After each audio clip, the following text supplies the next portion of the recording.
ഡോക്ടറുടെ second delivery normal ആയിരുന്ന സമയത്ത് കുറെ പേര് ചോദിച്ചല്ലോ, ഇത് ശരിക്കും നോർമൽ തന്നെയാണോ? കാരണം ഫസ്റ്റ് സി സെക്ഷൻ ആയിട്ട് സെക്കൻഡ് ഡെലിവറിയും അങ്ങനെ തന്നെയല്ലേ ആവണ്ടേ എന്നുള്ളൊരു കൺഫ്യൂഷൻ ഇവർക്കുണ്ട്.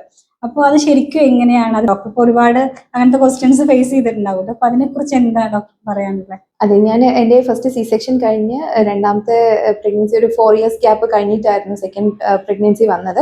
അപ്പം നമ്മളൊരു വി ബാക്ക് ട്രൈ ചെയ്യാം എന്നുള്ള ഒരു പ്ലാനിൽ തന്നെയായിരുന്നു ഉണ്ടായിരുന്നത്. പക്ഷെ പലപ്പോഴും പല ആൾക്കാരെ നമ്മൾ സംസാരിക്കുമ്പോഴും അവർ പറഞ്ഞ അതെന്തായാലും പോസിബിൾ ആയിരിക്കില്ല എന്നുള്ള ഒരു സംസാരമാണ് പല സൈഡിൽ നിന്ന് നമുക്ക് വന്നിട്ടുണ്ടായിരുന്നത്.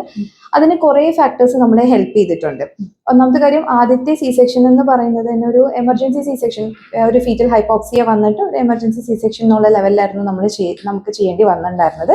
സെക്കൻഡ് പ്രഗ്നൻസിയിൽ ബേബിയുടെ പ്രസന്റേഷനും കാര്യങ്ങളും എല്ലാം നോർമൽ ആയിരുന്നു. വേറെ പെർട്ടിക്കുലർ ഡയബറ്റീസോ തൈറോയ്ഡ് ഇഷ്യൂസോ അല്ലെങ്കിൽ നമ്മുടെ ബിപിന്റെ ഇഷ്യൂസോ അങ്ങനെ പ്രത്യേകിച്ച് വേറെ ബുദ്ധിമുട്ടുകളൊന്നും തന്നെ ഉണ്ടായിരുന്നില്ല. അതായത് ബേബിയുടെ പ്രസന്റേഷനും എല്ലാം നോർമൽ ആയിരുന്നു. അപ്പൊ അതുകൊണ്ട് തന്നെ നമുക്ക് വി ബാക്ക് ട്രൈ ചെയ്യാൻ വേണ്ടിയിട്ടുള്ള ഒരു പോസിബിലിറ്റി ഉണ്ടായിരുന്നു ഈ സെക്കൻഡ് പ്രഗ്നൻസിയിൽ.